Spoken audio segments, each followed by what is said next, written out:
Hey everybody, this is D Hunter, bringing another action figure vehicle review.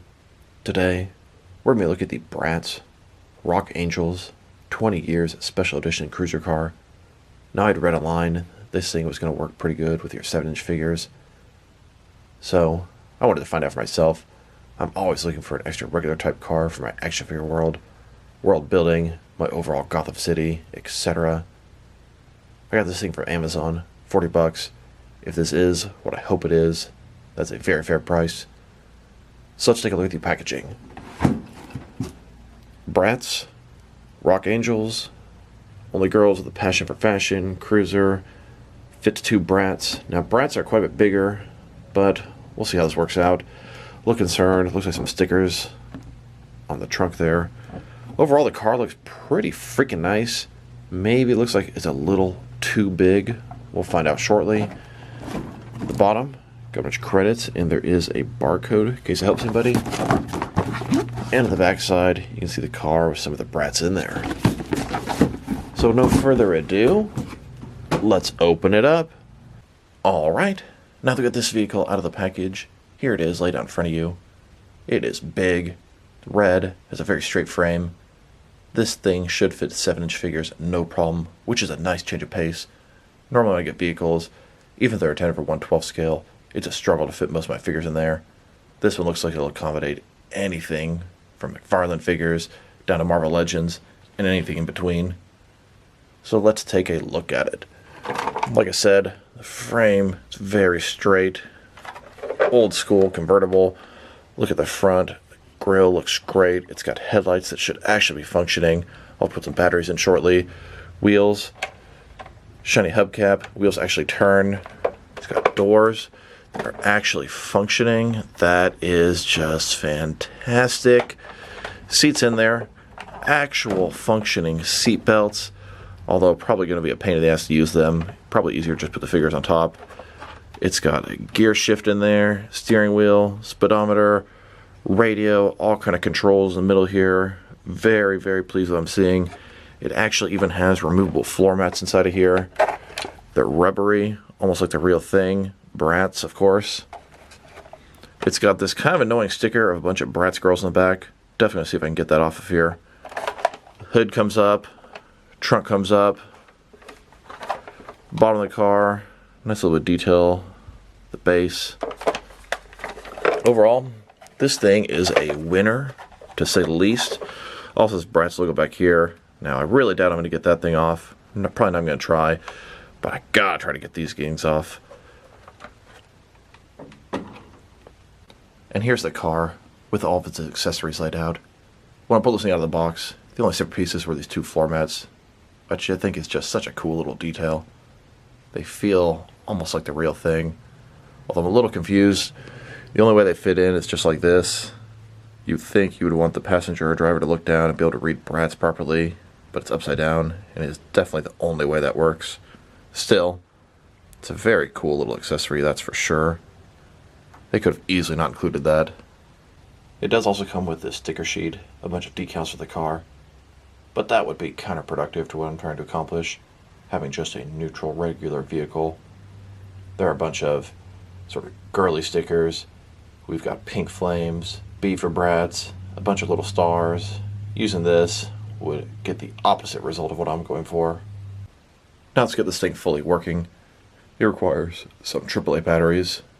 I didn't have any when I first got this car, but I've got some now. So we'll take the trunk here, press in a little button, allows you to lift and open it up. As you can see inside of there, a little area you'll have to unscrew, insert the batteries. Let's go ahead and get that done. And just FYI, the hood does not open. Thought it would, but it doesn't. Just wanted to correct something I said earlier. So I got the cover off. See, it's going to take 3 AAA batteries. Let's pop them in there. And here it is, ready to go for some action features. The next step toward turning this car into what I want is getting this decal off the back. I mean, I can live with it, but boy, would that improve it big time to just have a clean trunk. Picture of a bunch of young girls. Definitely not something I need on my all-purpose vehicle, whether it works for Joker or just random people in Gotham City. So I made this elaborate plan to take the stickers off. I was going to heat it up, use rubbing alcohol to clean up all the adhesive. But you know what? It just peeled right off. Barely any adhesive had to be cleaned up. It's a lot easier than I anticipated. Now I wanted to check out the measurements of this thing, just so everyone knows what they're dealing with. From front to the back at the longest point, about 18 inches deep. Bottom to top, about 5.25 inches tall. And as far as how wide it is, about 7 inches wide. Now let's look at all the action features. So, start with the front, we do the headlights. They're functioning, I'll show that shortly. Got the wheels, they do rotate a little bit and spin no problem. Back ones, they spin, can't really rotate. We have the door here, actually functions. You can sort of pop that thing off, but it doesn't break. It'll attach right back on. Then we have these functioning seat belts. They actually function. You can literally pull them out and plug them back in. I think it's going to be kind of a pain in the ass, so I'll probably just put the figures on top of them. Be a little lazy, but we'll see. Steering wheel, it actually rotates a little bit. Gear shift can actually move around. Very, very impressive. Then we go to the trunk back here. Got to push a little button in. Then you can lift it up. Ton of room in there. Could probably put a body in there. Plenty of cargo. The batteries will attach in there. And those are the action features for the most part. Here's the car facing you with the headlights off. And here it is, facing with the headlights on. They're pretty bright. And even the brake lights on the back work. A little bit light in here. It looks better in person than on camera right now. And it's a very clever way of turning the lights on. You've got this sort of control here. Slide it to the other side. Bam, lights are off. Very well done. So I wanted to check out the trunk. Seems pretty spacious. You could take, I don't know, a couple of duffel bags full of money. Shove them in there. Trunk shuts just fine. Hell, you could probably even take a Marvel Legends figure and shove them in the trunk.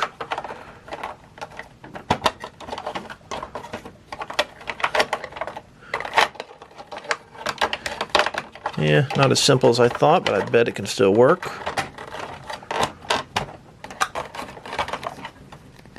Okay, let's contort this guy and get him in there. Bam. Body in the trunk. Dead or kidnapped, up to you. Now let's get some guys in this thing. The first two figures I thought of when I got this car was the McFarlane DC Multiverse Rebirth Joker and their Harley Quinn in her traditional costume. It's not exactly a Joker car, but that's the first thing that came to mind when I opened it. Now I wanted to switch to a street type setting for this next scene. Showing some figures in the car, showing the car riding down the street. Here's the Joker and Harley Quinn in the car. They fit very nicely. Maybe you can't quite see it from that angle. As you can see, Joker sits in there just fine. There's even extra room. His hands can hold the steering wheel. Harley Quinn, no problem. This thing is spacious. It could probably even potentially hold 8-inch figures. Very pleased with what I'm looking at. It's been a while since I got an all-purpose vehicle that could actually hold my larger action figures. Match made in heaven. Here's an image of Joker and Harley Quinn. They're taking their getaway car, but Batman has other plans. He's jumped onto the back of the car and is going to take him down. And it's sure not a 3-seater, but you can sort of accommodate a third figure if you really want to. Him sitting in the middle. Here are the 3 Joker figures in this car. Here's a McFarlane Year 2 Batman with the cloth cape and the Batman Family 5-pack red hood. They fit this car perfect. Spacious, but not too spacious. It works just right for 7 or slightly taller figures. The car actually works pretty good as a Red Hood vehicle. Here are a couple of DC Direct Red Hood gang members in this car. It suits them. And now, here it is with a couple of DC Direct DC Essentials figures. Or here, with a couple of Joker thugs in the car. Here's a DC Direct Doomsday Clock Mime and Marionette. I thought this car would work pretty good for the Birds of Prey Harley Quinn, although this wasn't the outfit she had on when she was driving her car. Here's Black Mask and one of his henchmen taking the car. Just seems like an endless amount of potential uses for this thing. Here's the Diamond Select Toys Gotham, Gordon, and Bullock in this car. I sure hope this thing accommodates the upcoming McFarlane Spawn Sam and Twitch figures. This car should work great for the upcoming inevitable Neca Gargoyles Elisa Mazza. Almost looks exactly like what she drove in the show. Now let's get some more regular people in this car. Here are a couple sleaze bags riding around Gotham City. And a couple more regular people. They could be businessmen. They could be mobsters. They could be regulars. You have no idea. One's a Diamond Select. One's a wrestling figure. Here are a couple more wrestling figures. These look like some nice little thugs and mobsters. Great for Gotham City. Here are a couple of Diamond Select Pulp Fiction figures here. It is a damn shame they never released the John Travolta figure. We only have one half the team. Would be a perfect car for them. Here are a couple more regular people in the car. These are a couple of NECA figures. This car seems to accommodate your 7-inch collection no problem. NECA, McFarlane, Diamond Select, wrestling. But how does it work with some smaller figures like Marvel Legends? Now let's check out this car with some action figure lines and progress our way working smaller. Here are some Mezco 112 collective figures in the car. They fit, although they're starting to look a little bit undersized for the car. And these guys can't touch a steering wheel, but really, none of the 7-inch figures could either. That doesn't really bother me too much. Just the simple fact that they can actually fit in this car is awesome. And here are some Mattel DC Universe Classics figures in here. Once again, looking a little too small, but I'm not too picky. I'd be okay with using these figures in this car. Here's a Mafex Joker and Party Harley in this car, just like at the beginning of the Suicide Squad. And here are a couple more Mafex figures in the car. Once again, a little undersized, but they sure fit. It doesn't look too bad. Then, just a couple more Mafex figures, regular looking guys. And I know there's a ton of Hasbro Marvel Legends collectors out there that are curious how this car will work. I mean, it definitely works, but it's definitely better for 7-inch scale figures versus 6-inch scale. Here are a couple of Hasbro Marvel Legends regular guys in the car. Then, with a couple more regular looking Marvel Legends figures. And with just a couple more Marvel Legends. Here are a couple of SH Figuarts action figures in the car. Now they're a tiny bit smaller than Marvel Legends. They fit. The car itself is not really proportioned for a human body properly. The Bratz figures are really ill built. You can see Joker, his head sits on the headrest. They fit perfect in the seat, but as far as how long it is to the steering wheel, it's just exaggerated. So, because of that, it works better with 7-inch scale, but as a whole, it's kind of mixed match with anything you have.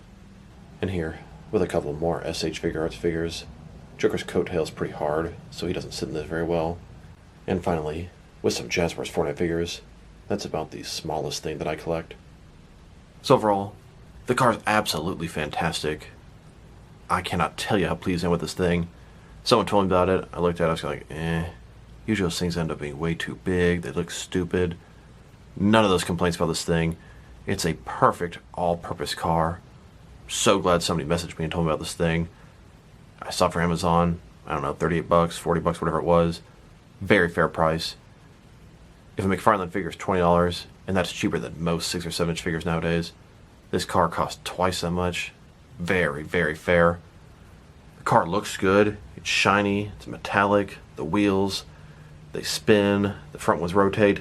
The headlights. I mean, this thing is great. I cannot stress to you how impressed I am with this thing. If I'm going to rate it, easy 8.5 out of 10.